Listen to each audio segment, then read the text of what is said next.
Yo, what's up, everybody? I'm calling out to everybody in that dirty South. Yahoo Fantasy Football League.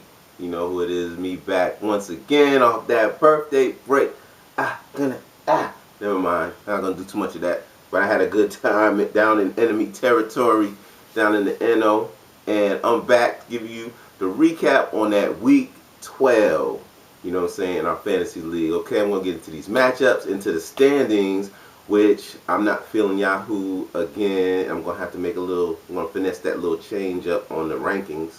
And, hey, give me some feedback. Let me know if you feel what I'm saying or not. You know what I'm saying? Should I just let Yahoo do all the standings and just leave it alone, or should I keep doing my thing? All right, now, first matchup, we got Too Hot for TV going up against Valley Mobsters.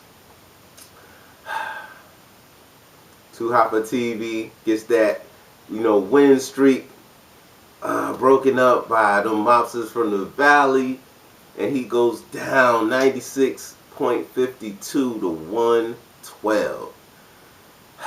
It's hard to win a game when your quarterback don't even come through for you, I don't know, I might have to take Breeze and put him on the bench. He's a little inconsistent and unreliable. I would have did much better if I would have put Blake Bortles up in there. And then I got 26 more points on the bench with Jeremy Macklin with his inconsistent ass. Anyway, that's enough about me venting. Thank you for listening. But that little change right there with Bortles and Macklin, I could have probably had this victory. But I didn't do it, so it doesn't matter. Big ups, Valley Mobsters, on that victory. Now the next matchup, we've got King Street Wildcats going up against Christy Love's team. Now, King Street Wildcats comes through with the victory on this one, 97.68 to 60.52. Now, I want to do a little breakdown and see if there was any way that Christy Love's team could have came through. You know what I mean? Didn't really score that much. I think it's the lowest score of the week with only, 60.52 points. Would have done a little bit better if you would have put your stacking duo in there. Eli Manning, Odell Beckham, both of them had 20-something points apiece. So you're talking about a difference, that probably could have got you at least a little bit closer to King Street Wildcats. A little bit closer. So, anyway, big ups, King Street Wildcats. You come through with the victory this week. And in our next matchup, we've got David's team going up against the Catch, number 13. Now, David's team was predicted to win, but it was the Catch who came through this week with the victory, 96.92 to 83.90. Oh, it was a close game. And I know David is like, why didn't play Tyrod Taylor? He had over 30 points. You would have won, cuz. But, hey, you gotta live. This is what we gotta live with week to week. You know what I'm saying? We make the wrong choices, you know what I mean, based upon, hey, what we see in the previous weeks, right? What you gonna do? What you gonna do? Alright, next matchup. I know that was hard. We got D to the U to the K to the E. We got them heavy hitters in the place going up against them uptown scrippers. Now, usually them scrippers got enough wiggle to kind of, distract the team players and stuff so that they can squeak by with the victory, but not this time. Duke heavy hitters have Matt Stafford. And you want to talk about somebody who went off this week, 47.78 points. I mean, his whole squad was in the building. I mean, everybody, even his linebacker, except for one linebacker. Everybody got double digits on this squad, yo. This is a crazy squad right here. And they all came through. I mean, like I said, even his defensive players did well. You know what I'm saying? One of his linebackers was only like less than 3 points shy of getting double digits. So there's nothing really else to say about that one. And I also want to say that, Duke had the largest margin of victory. which he did, over 61 points. Ouch. Nothing else to say. Next matchup, we got Black Rain going up against the A-Town Jags. Now, anyone who has been in our league and has been playing with us for some time already knows that it's tough going up against the A-Town Jags. I can't even front. I think they are my arch nemesis when it comes to fantasy football.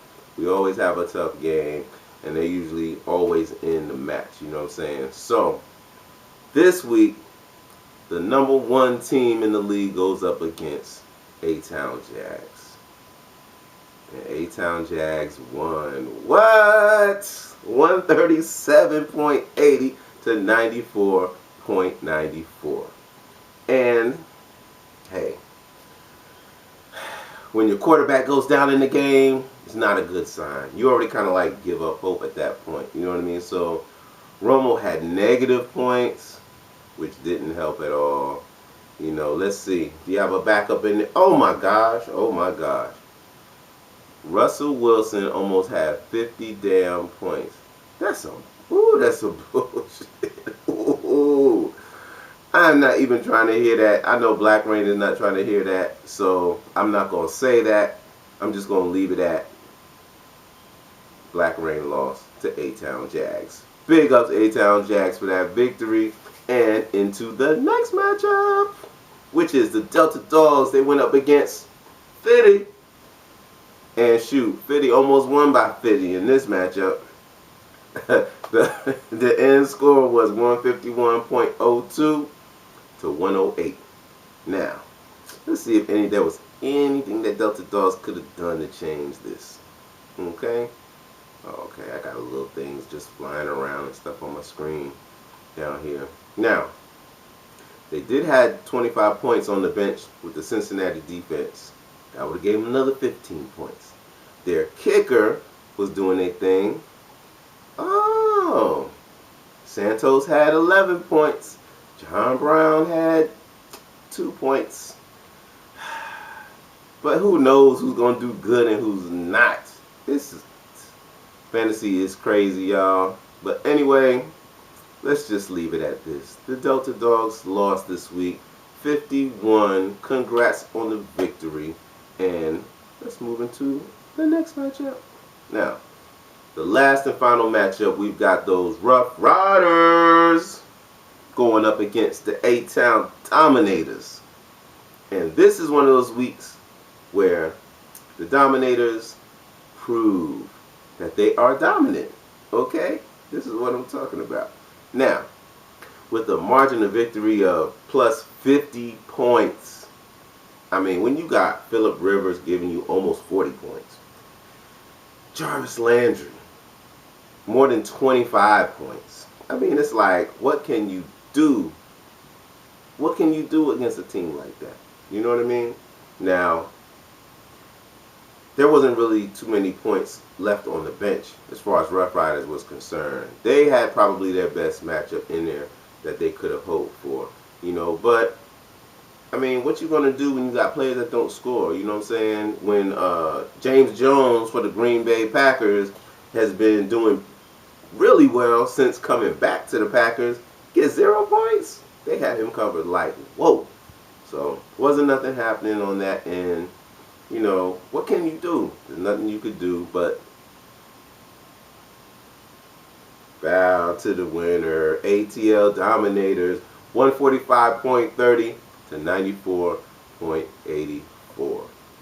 Now, as far as these rankings, I'm about to get in and do my thing, let you know how it should be done. You know what I mean? Now, in first place still, even with the first loss, you know what I'm saying, in a minute, well, at least since the week before, we got Black Rain with a record of 9-3. Now, in second place with a record of 8-4, like I said, I'm changing the rankings. It doesn't look this way. Yahoo has this team as third place. To me, they should be in second place. And they are. The D to the U to the K to the E, Heavy Hitters with a record of 8-4. Also with a record of 8-4, who beat the first place team.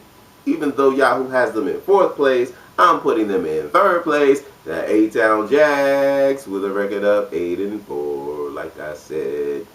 Now, sorry to catch, you know what I'm saying? I have to do it, even though Yahoo has you ranked in 2nd place, which is probably because you're ahead in your division.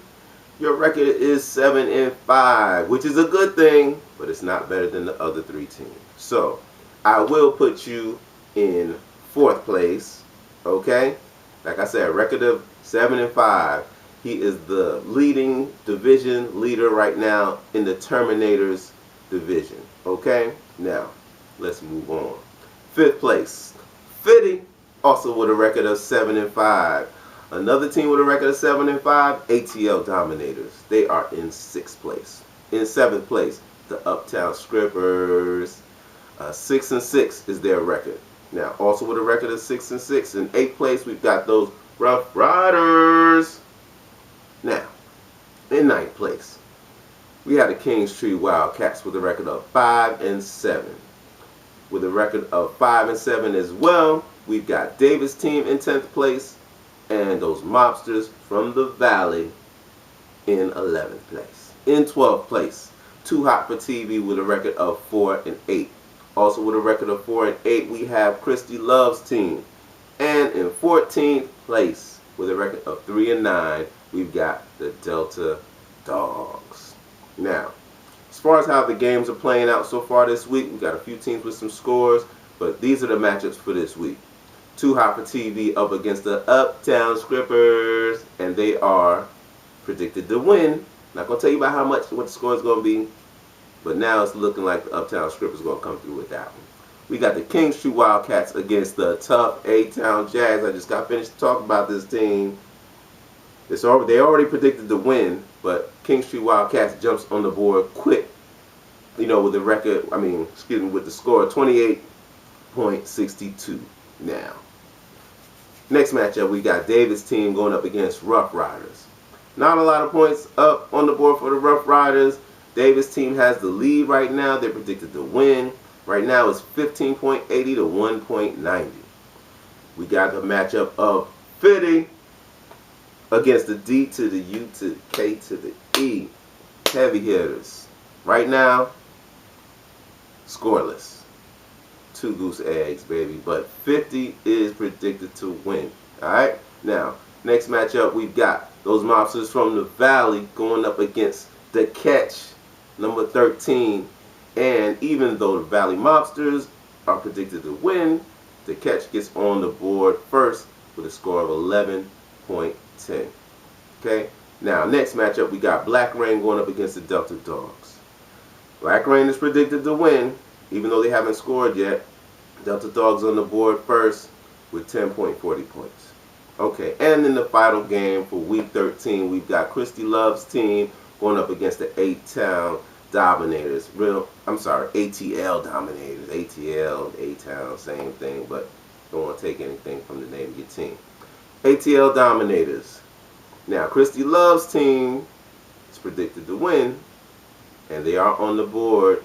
Both of these teams are on the board, but Christy Love is still in the lead, okay, going into today's game. 22.60 to 8.90. Now, I appreciate y'all listening to the video.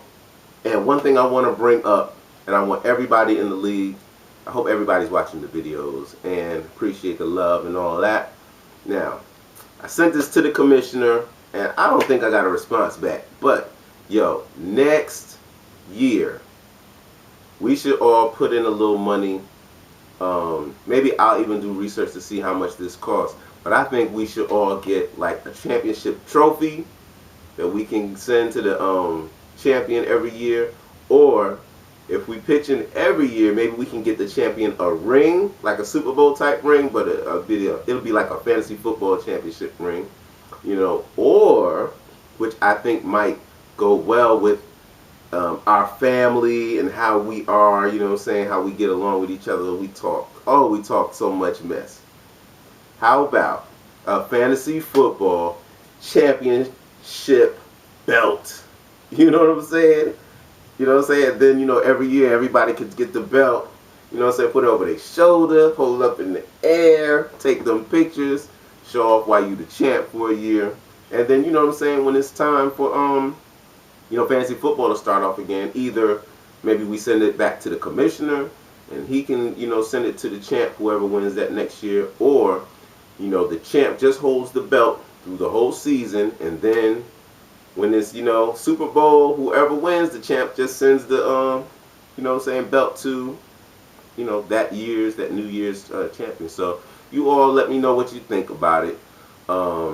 Comment, like, send a shout outs to the commish, get on the smack talk in the league.